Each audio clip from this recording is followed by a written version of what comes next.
قال لك لولاك يا لساني من ضرب قفايا. الكابتن الخطيب ناوي يطربقها فوق دماغ مرتضى منصور علشان نكتب تتر النهاية على روح مرتضى ونقول الله يرحمه. تحياتي لكل اخواتي واخواتي الاهلاويه في كل مكان، يا رب تكونوا بصحه وبسعاده وفي امان. كابتن الخطيب ناوي يطربقها على مرتضى منصور علشان يعرف ان الله حق. مرتضى منصور خد 6 شهور سجن واجبة النفاذ. مرتضى منصور مطلوب للعدالة. مرتضى منصور بتوع تنفيذ الأحكام لازم يجيبوه. لو في بقى علاقة يعني احنا ما نعرفهاش بينه وما بين رئيس تنفيذ الأحكام دي حاجة تانية، لأن مرتضى منصور في الشهر السجن الأولاني فضل 4-5 شهور ما ينفذش الحكم، وكان بيطلع على قناة نادي الزمالك وكان رايح جاي وقاعد في قناة نادي الزمالك وكان قاعد في نادي الزمالك ومحدش بيعمل له حاجة. دلوقتي 6 شهور. ولكن الكابتن الخطيب بقى ناوي يطربقها ازاي؟ اقول لحضرتك، مرتضى منصور كان ليه قضية قبل القضية دي فيها 1 سنة حبس، ولكن كانت مع ايقاف التنفيذ للكابتن محمود الخطيب، سب وقذف برضه. فالقاضي قال له احنا هنحكم عليك ب1 سنة مع ايقاف التنفيذ نظرا لسنك، نظرا لان دي اول يعني سابقه ليك، ما عملتش سوابق قبل كده، او في الصحيفه الجنائيه بتاعتك اي حاجه مخله او مع انه كان ليه، بس ما اعرفش هو قال كده، ولكن ماشي. قال له بس طبعا ده نص القانون وهو مرتضى عارف الكلام ده، في خلال 3 سنين لو عملت نفس الشيء مع اشخاص اخرين او مع نفس الشخص هتجازى بالحكم السابق لو صدر حكم جديد عليك. فاذا مرتضى منصور هيقضي ال6 شهور والسنة اللي فاتت، يعني كده مرتضى منصور هيتحبس 1.5 سنة. مش كده وبس، ده عنده 7 قضايا في شهر 9. شهر 9 ده شهر السواد والمرار على مرتضى منصور. طيب ما تيجوا نسمع اصل الحكاية من داخل مطبخ النادي الاهلي والفرمان اللي طلعه الكابتن الخطيب للمحامي بتاعه علشان يطربقها ويجيب عليها وطيها فوق مرتضى منصور. بس وانت بتشوف الفيديو اخويا حبيبي الاهلاوي ما تنساش اللايك الجميل بتاعك، اتأكد ان زر اللايك شغال، لو مش شغال دي حاجة تانية، اتأكد بس انه شغال، وتعمل شير للفيديو بتاعنا في الفيس او في اي مكان انت بتحب تتواجد فيه، اعمل لنا شير لهذا الفيديو. وما تنساش لو انت اول مرة تشوفني او اول مرة تخش قناتي تشترك في القناة وتفعل زر الجرس وتختار كل الاشعارات عشان ما فيش اي فيديو يفوتك على قناتنا وقناتكم قناة كل الاهلاوية على اليوتيوب. وبذكر حضراتكم ان لينك القناة الاساسية الاهلاوية على اليوتيوب 1 وعددها 53,000 انا مثبتها لكم اسفل هذا الفيديو. يا ريت حضرتك برضو تشترك في القناة وتفعل زر الجرس وتختار كل الاشعارات عشان ما يفوتكش اي فيديو بينزل على القناة الاساسية او القناة دي البديلة، لان احنا بننزل محتوى هنا مختلف تماما على المحتوى هنا. تعالوا نطلع ونسمع ونشوف من قلب المطبخ الاهلاوي الكابتن الخطيب ناوي يطربقها ازاي على مرتضى، ونرجع نكمل كلامنا. يلا بينا. الجديد والمهم النهارده ان شاء الله الظهر المحامي الكبير الاستاذ محمد عثمان المستشار القانوني للنادي الاهلي موكلا من الكابتن محمود الخطيب هيروح يقدم مذكره في مكتب النائب العام للمطالبه بانفاذ الحكم الصادر على مرتضى منصور بحبسه 1 سنة مع وقف التنفيذ. فبالتالي وفقا لقانون العقوبات لازم ينفذ. فصاحب الشأن وصاحب الامر ومقيم الدعوه اللي هو الاستاذ محمد عثمان موكلا عن الكابتن محمود الخطيب بيطالب حقه القانوني بتنفيذ 1 سنة كمان. انتوا عارفين انه قانون العقوبات فيه شروط مستقبليه لاستمرار امر المحكمه بايقاف تنفيذ العقوبه الصادره ضد المحكوم عليه. زي الحكم اللي صدر ضد مرتضى كان في يوليو 2022 حبس 1 سنة مع ايقاف التنفيذ بتهمه سب وقذف الكابتن محمود الخطيب، وده الحكم النهائي البات اللي ايدته محكمه النقض. يعني 1 سنة مع وقف التنفيذ ده ايدته محكمه النقض، فبالتالي اصبح واجب النفاذ. طب تقول لي وليه توقف؟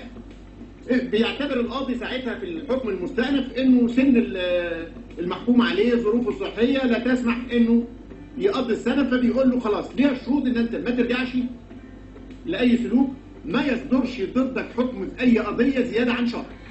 اذا زاد عن شهر تعالى يا سيدي نفذ القديم والجديد. فبالتالي مرتضى منصور لما اتحكم عليه امبارح بالحبس 6 شهور اصبح واجب النفاذ حتما من الناحيه القانونيه انه ينفذ 1 سنة اللي موقوفه والمؤجله من الكابتن محمود الخطيب في الدعوه بتاعته.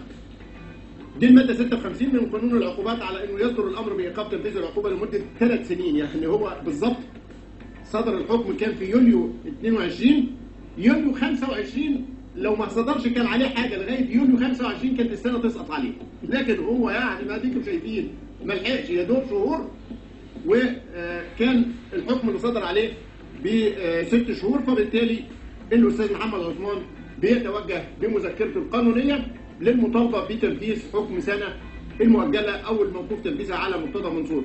طيب هتقول لي هو كده بس؟ اقول لك لا، ده مرتضى بيتحكم كمان في قضيتين، سب الكابتن محمود الخطيب، واحده رقم 728 لسنه 2023 جنحه اقتصاديه القاهره، صدر فيها حكم بحبسه 3 شهور، وقدم استئناف. هينظر الاستئناف امتى بقى؟ يوم 7/9 اللي جاي، يعني 7/9 اللي جاي في قضيه ثانيه يتأيد فيها حكم حبسه 3 شهور او يتغير حسب القاضي في محكمه الاستئناف المحكمه الاقتصاديه ما يشوف. طيب 7/9 بس؟ لا انا بقول لكم 13/9 هتنظر محكمه جنح الاقتصاديه محاكمه رئيس الزمالك السابق في القضيه 995/2023 لاتهامه بسب وقذف ممدوح عباس الرئيس الاسبق لنادي الزمالك. يبقى عنده 7/9 قضيه الخطيب 3 شهور، 13/9 عنده قضيه ممدوح عباس.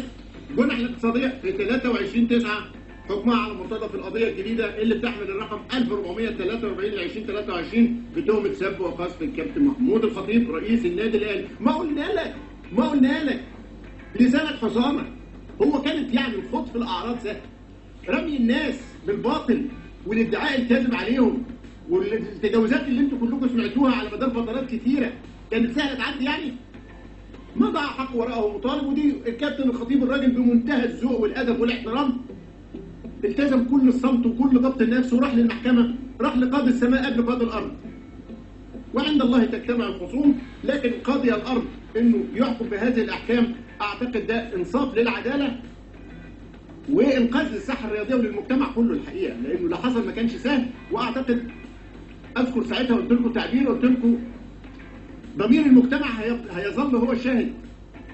ضمير المجتمع اللي اتأذى واللي سمع واللي شاف واللي تألم واللي توجع واللي اتضايق واللي قرف واللي زهق من كل اللي كان بيحصل هيفضل هو الشاهد التاريخي على اللي حصل. مش محتاجه. فان انت تلاقي في شهر 9 كل هذه الاحكام ده انصاف للعداله وانقاذ للمجتمع. في 23/9 قلت لكم في قضيه جديده للكابتن محمود الخطيب، وانا قلت لكم انه محكمه النقض كانت في 25 فبراير اللي فات ايدت الحكم بحبس مرتضى منصور السنه مع ايقاف التنفيذ، وبالتالي اصبح من الوضع القانوني الطبيعي جدا انه الاستاذ محمد عثمان النهارده يروح يقدم مذكره للمطالبه بتنفيذ السنه المؤجله في القضيه اللي مرفوعه من الكابتن محمود الخطيب، وخلص كل واحد يشيل شيلته بقى. انا قلت لكم المساله من الطبيعي جدا انه كل واحد يدفع ثمن افعاله.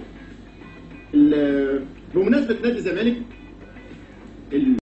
طبعا الكابتن منيسي او الاستاذ ابراهيم المنيسي مطلع على الحاجات اللي بتحصل في النادي الاهلي والاخبار اللي بتطلع من النادي الاهلي والحاجات اللي احنا ما نعرفهاش.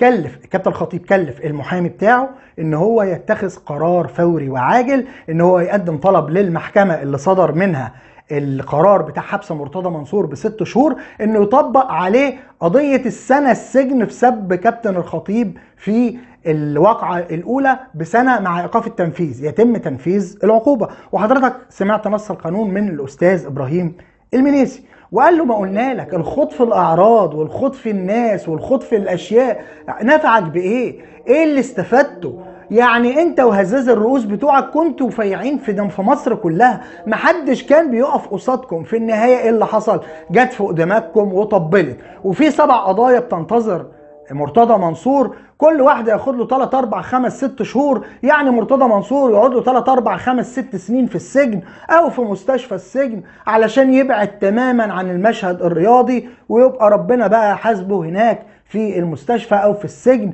هو هيقضي بقيه عمره في هذا المكان، ده اذا ما هربش وطلع بره مصر. انتهى الفيديو بتاعنا. ما تنساش اخويا حبيبي الاهلاوي تدعمنا بلايك وشير الفيديو. اول مره تشوفني، اول مره تخش قناتي، تشترك في القناه وتفعل زر الجرس وتختار كل الاشعارات عشان ما فيش اي فيديو يفوتك على قناتنا وقناتكم، قناه كل الاهلاويه على اليوتيوب. بشكركم مره واثنين وثلاثه وعشرة. كان معاكم اخوكم هاني الشرقاوي، والسلام عليكم.